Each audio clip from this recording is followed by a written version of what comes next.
All right. I'm excited that y'all are here. Thanks for carving out the time. I really tried to spread the times out because I know you guys are just living really full lives. And so hopefully 10, noon, and 5 or 6, I think, will be times that folks can make it. But we are going to do a three-part series on followership.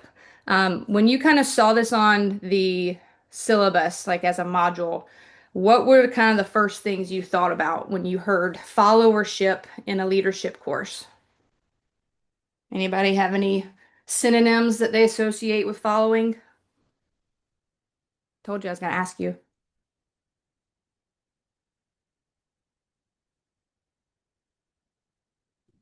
I just thought about like a team setting, like players following a coach. That's Okay. kind of like the first thing that came to my mind. Yeah, great. Brandon, what you got? It kind of went with the article, what I was thinking about. Like, when you think of followership, you don't think of positive things really Mm-hmm. at like a leadership role. Yeah, what are some of those things you think about when you think of like, oh, that person's a follower? What are you Like, what do you think people are saying? they're not strong-minded, they can't lead a team, they don't know how, I guess. Yeah, can't think for themselves, right? Anybody else? Other synonyms, other words that come to mind when you think about a follower?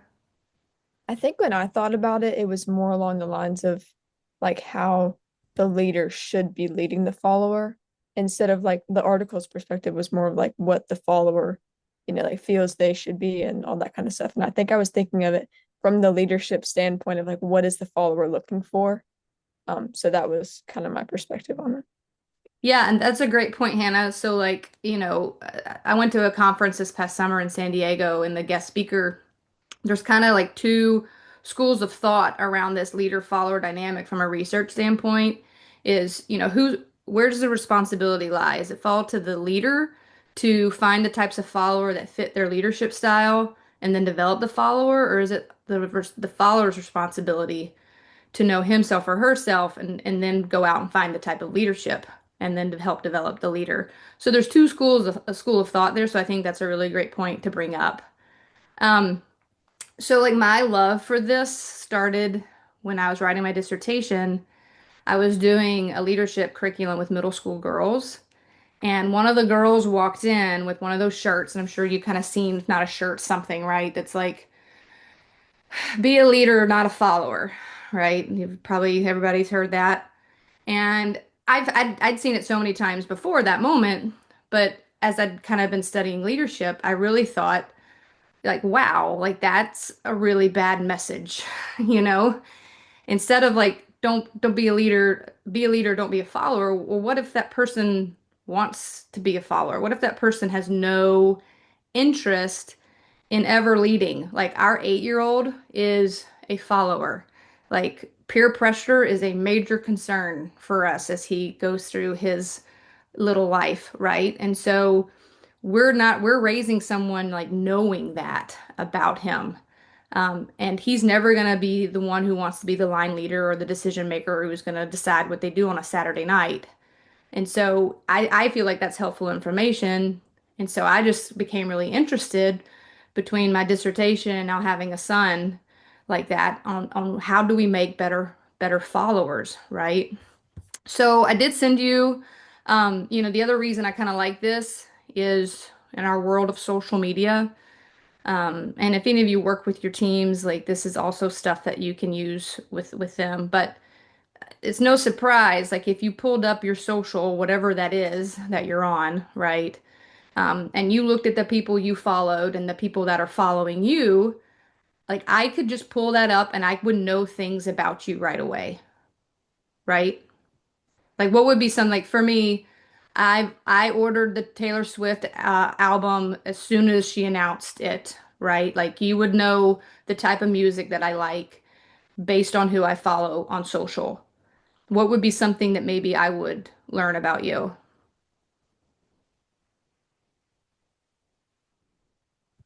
I think a real easy one is just kind of like what you enjoy, or I think of the example of like who your sports teams are. Like I use Twitter mainly just for sports news. So just looking at my page or kind of who I follow, you could definitely just tell like where my allegiances are in that area. Yeah, sports teams, where your loyalty lands. Love that. Interests, hobbies, anything else? I kind of feel like Facebook really doesn't count in this conversation, but other platforms.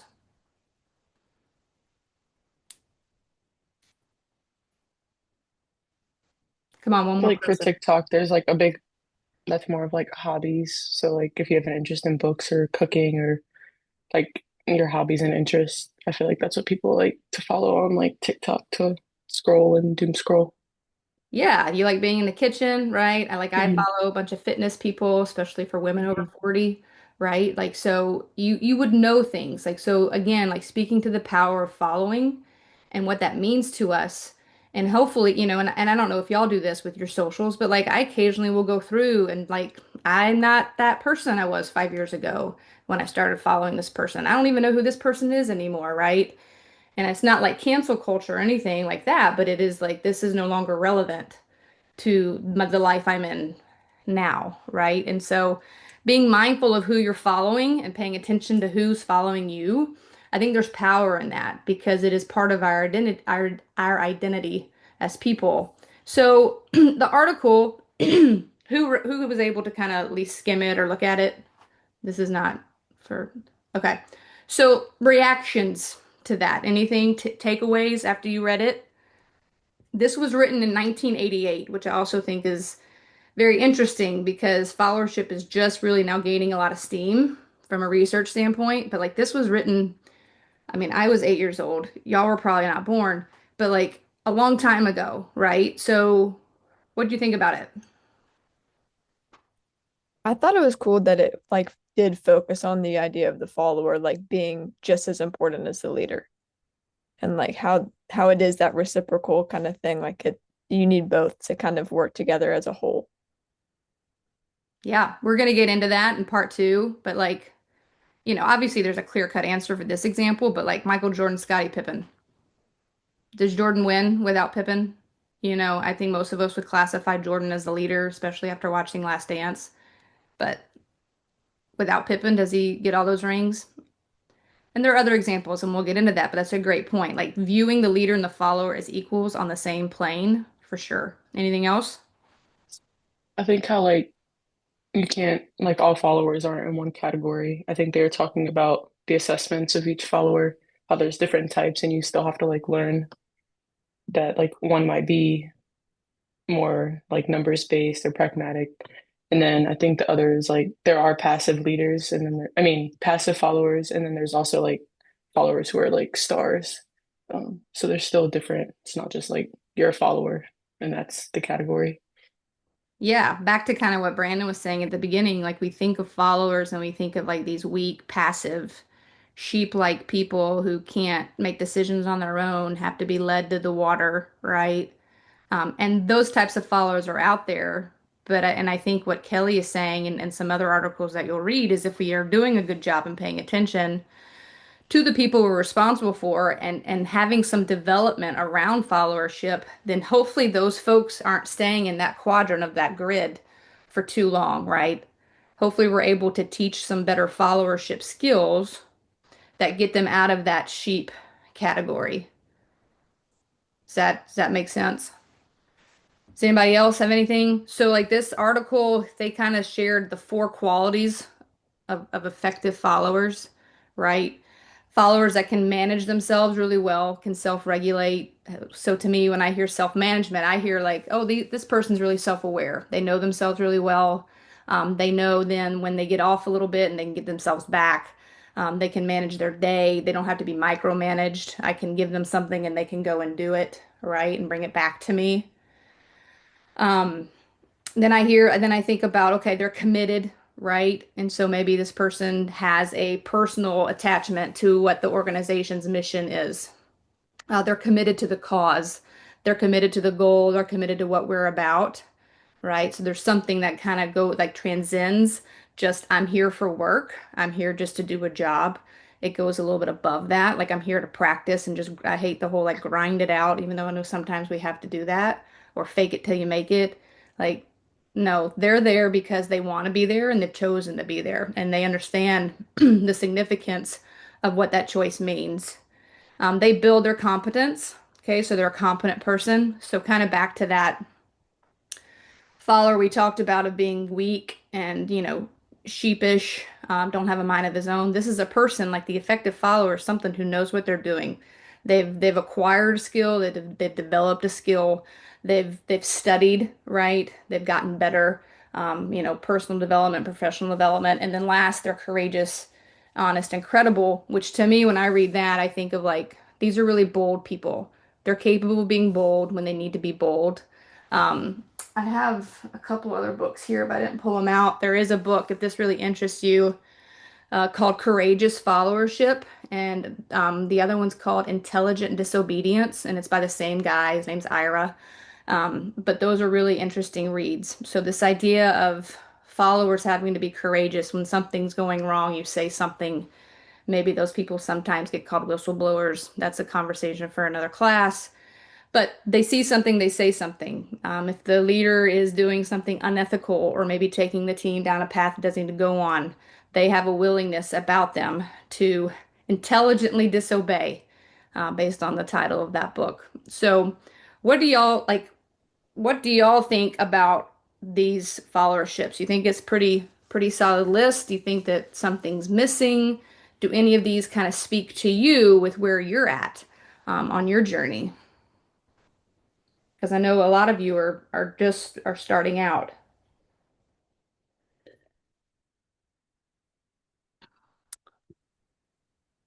I think a lot of these fellowship qualities, they're qualities in leaders as well. So you have to be good at one thing to be good at another, be good at a leader later down the road.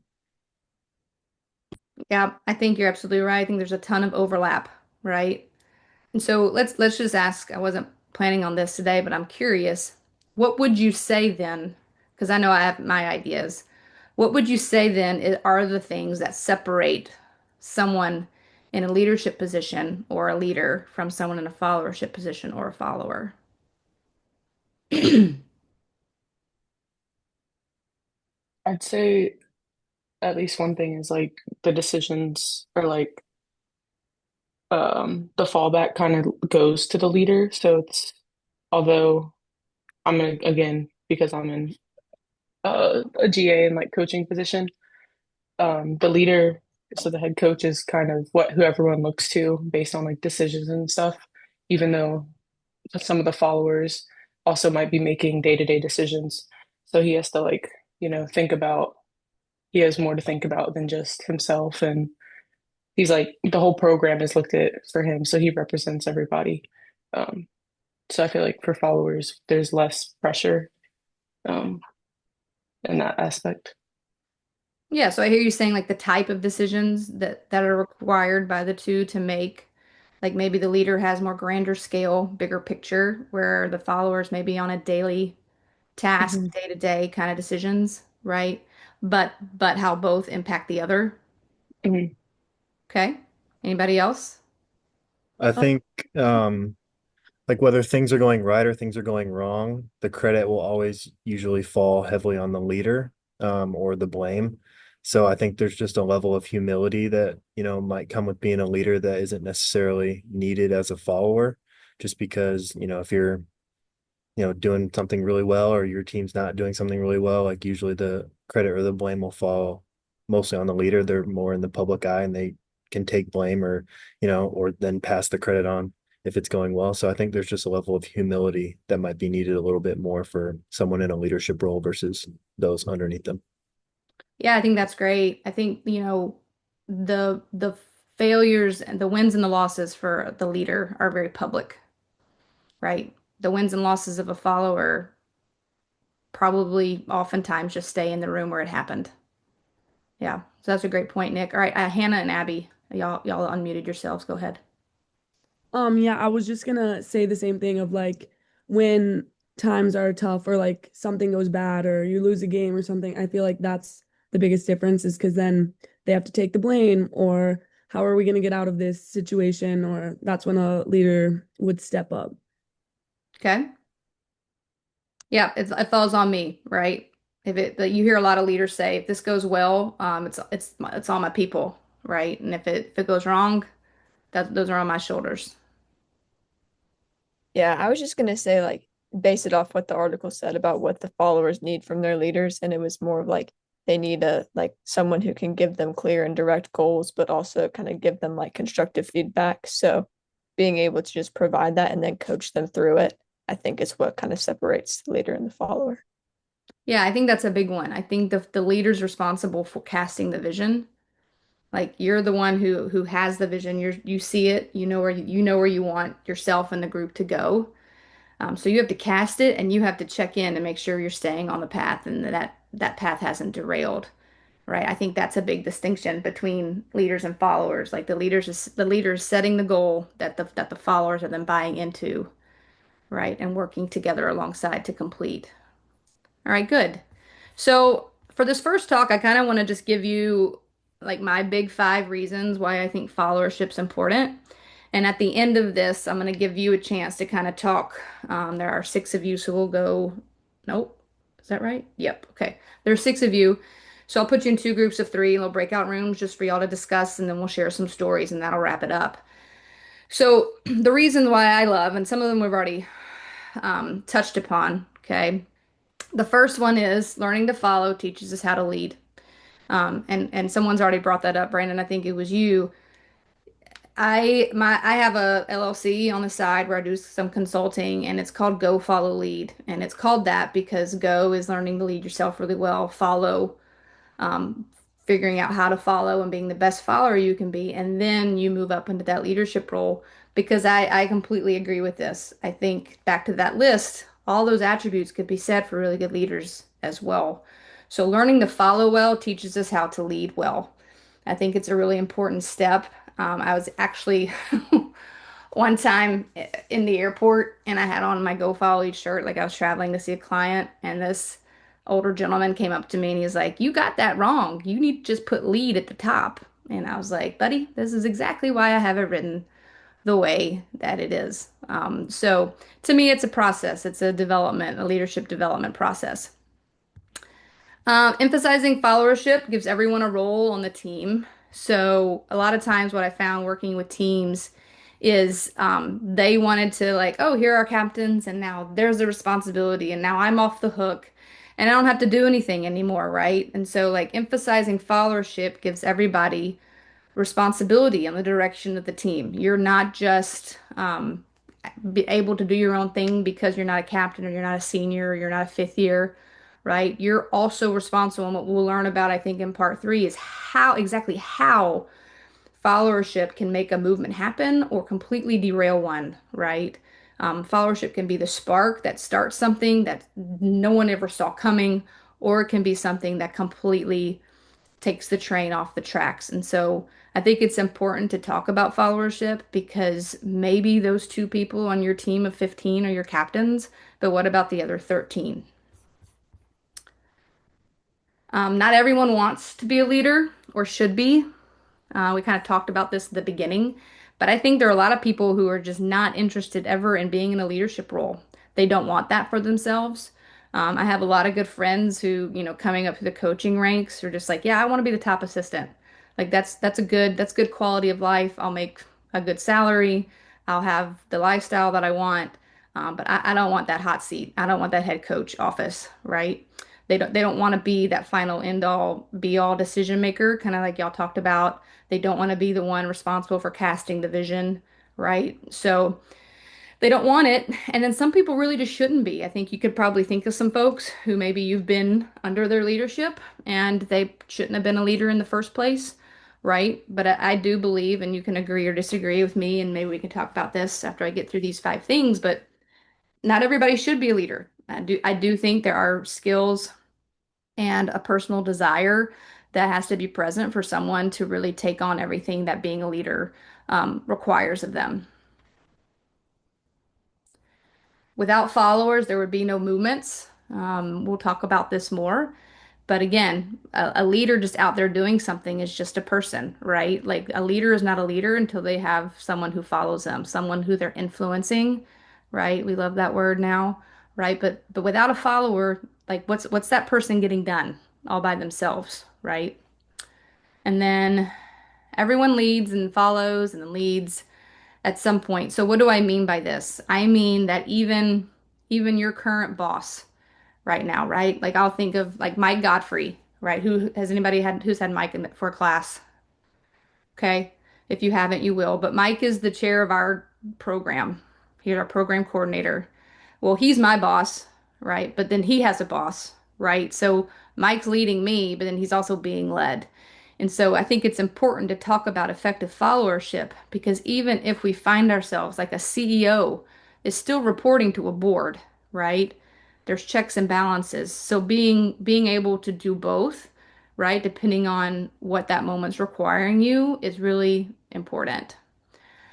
So general reactions to these five. Anything you want to discuss or comment on? Thoughts, criticisms, opinions? I mean, I think for one that yeah, you need to know how to follow before you can lead. I feel like being in that role helps you know how to guide someone that's in that role. But if you just go straight to a leader, you kind of don't know how to communicate or what they're going through. So I think Yeah, it's Kayla, important to be a follower first. Draw out a little bit more from you because like you had a great career at Virginia Tech. For those of you that don't know, Kayla's a Final Four athlete. But you came in as a freshman and, made your mark. And I feel like watching you over 4 years, your leadership, your assertiveness with your team Mhm. evolved. And so can you talk a little bit about that? I feel like coming in as a freshman, I was just there to like soak everything I could up. Um, like I was one that I really wanted to just like watch and observe. I feel like I was always it, like watching people's individuals. I always was in the coach's office, like watching film, talking, because I just felt like I had so much to learn. And sophomore, junior year, I feel like I was now getting into the role where like I was able to talk to the rest of my teammates and my coach really challenged me like my last 3 years to like be an extension of him on the court. And I feel like once I knew what he wanted, it was now just like putting that in, um, just kind of being an extension of him on the court, off the court. And once we had that, like our team was really successful, since he didn't have to do all the leading, but I had to like know what he wanted first. Yeah, so you kind of spent that first year being like, if we use the analogy of a Hmm. sponge, you were just absorbing, absorbing, absorbing. Hmm. Last three, it was like everything was coming out, right? Like you were using Hmm. everything that you'd kind of taken in that first year. So I think that's great. Does anybody else have Hmm. any thoughts on these five things? Any reactions? The fifth one, I just never really thought about it that way. I just kind of looked at it concrete. If you're a leader, you're a follower in a specific position. But that's a really good point that, leaders are also followers at the same time. So it's just the importance of understanding kind of both and just the dynamic between all of that. Yeah, and I think the exceptional leaders are the ones who know and who can decipher the moments when they need to step back, right? When they need to maybe it's an assistant, maybe you're the head coach and it's a time for an assistant coach to step up, right? Or maybe it's a moment where you need to be quiet so your players' voices can be heard. And so I think the elite leaders are the ones who recognize those moments of when to do that. All right, so I'm going to put you in groups, and what I want you to talk about is like, and I'm going to try, I use Zoom all the time. I'm still not the best at it. So what I'm going to try to do is put y'all in breakout rooms, and I'll either put this slide in the chat or I'll try to put this screen back up. Um, but I want you to talk about these, like maybe kind of I get use Kayla intentionally as an example, right? She talked about learning to follow, teaches how to lead. Do you have an example from your life so far? Maybe it's something you're going through right now with one of these five. I want you to talk about that, and I'll give you like 5 minutes, and then we'll come back and debrief, and that'll wrap us up. All right?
All right. Everybody get enough time to share? Okay. How'd that go? Can someone share with the group what they did in their breakouts? Any themes or anything you saw between yourselves?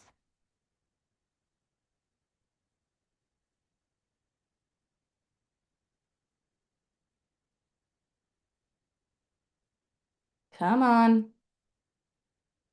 I think one of the things that kind of stood out to us was like even when you think you're kind of in somewhat of a leadership position, you're still probably a follower in some other area. So like we were talking about like being an assistant coach, like you think that you're a leader because you're leading the team in some way, but you're also like following the head coach. So it's like a two-way street. And that can be a really tricky juggling act. Like I can remember like early on in my career, a coach asking me to do something and some of the decisions that she made, like I did not agree with. And I was like 23, so I mean, I just followed along because that's what I thought you were supposed to do. In hindsight, I wish I'd been a little bit more courageous. But it's a balance, right? Like you've got to figure that out, like when to use your voice, maybe with your boss, and then also with your players of what kind of voice do you want to have there with them, right? So it's a line to walk for sure. It's a great point. Anything else?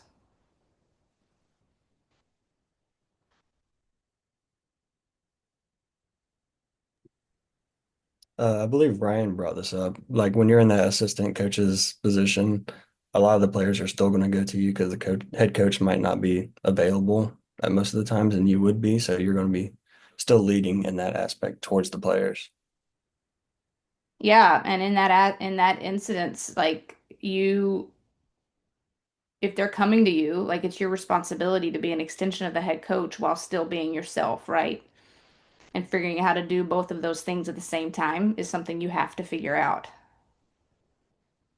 Because you have to honor the head coaches in the room. You have to honor them, right? But you also have to be the person. Like this player came to you for a reason. So how do you be uniquely you while honoring the head coach and the program? One more. We kind of close with, well, I guess Kayla can speak on this more just because it's her example, but just with the women's basketball team, there's a lot of new faces and just a lot of turnover. So it's just kind of, she was talking about kind of the discovery process of, identifying who will that leader be, and kind of how they're pushed from the coaching staff and just kind of how they're pushed, but also just who's going to naturally step up at the same time. Yeah, I mean, in the world of the portal, like roster turnover is just it's reality now. And so maybe this is, and Kayla, I see you unmuting yourself, so go ahead, why don't you chime in? Now, I was gonna say also how you had talked about when leaders need to know when to take a step back. I feel like that the players have had opportunities to like step up and talk and give them a chance to step into that leadership role. Um, so um, we were kind of getting off topic into like, are leaders born or are they made? And I said like on teams sometimes you can like always have like that one person who you can tell is going to be a leader, but then you sometimes don't have that and you have to like try and push and form and teach people how to lead. Um, so that's kind of like we kind of went back to a couple lessons ago, but that's what we talked about.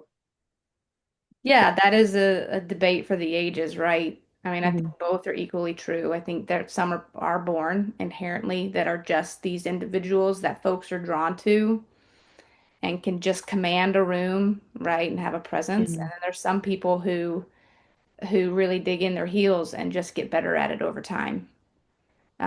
And I think as someone in athletics, and if you're overseeing a roster, I do believe that part of your responsibility is to, you have a freshman, like that you're doing leadership training with everyone. And maybe that's different than the training you're doing with people who want to eventually be in leadership roles. But I do think it is part of our responsibility to pour into them in that way. Because at the very least, when they leave you, you want them to be able to lead themselves really well. You want them to have a strong sense of self. So, I mean, I do think like with the portal, I figuring those folks out who can quickly navigate a room right, of all new faces and who people are drawn to. Like that, I think that's going to be a separating factor in this new era of college athletics for sure. So great point. And then followership to that end of, well, now we have this roster of new folks. We need to create buy-in as quickly as possible. And I feel like that's a followership skill, more so than it is a leadership in that ability to join in, buy in, have that commitment, right? So onboarding and all those things are even more important than they were beforehand. So any other points before we wrap this up? I think this has been great discussion. I'm glad to hear that your conversations went kind of beyond the prompts. I'm for that. Anything else anyone wants to get off their brain before we say goodbye? Okay. Well, hopefully you kind of get an idea of how this goes. I will go in and look at what your Chalk Talk status is. If you know you've received a 0, I'll replace that. I do want to be mindful though, moving forward. Like if you're going to be on these, you have to participate to get credit. So just know camera on, contributing to the conversation.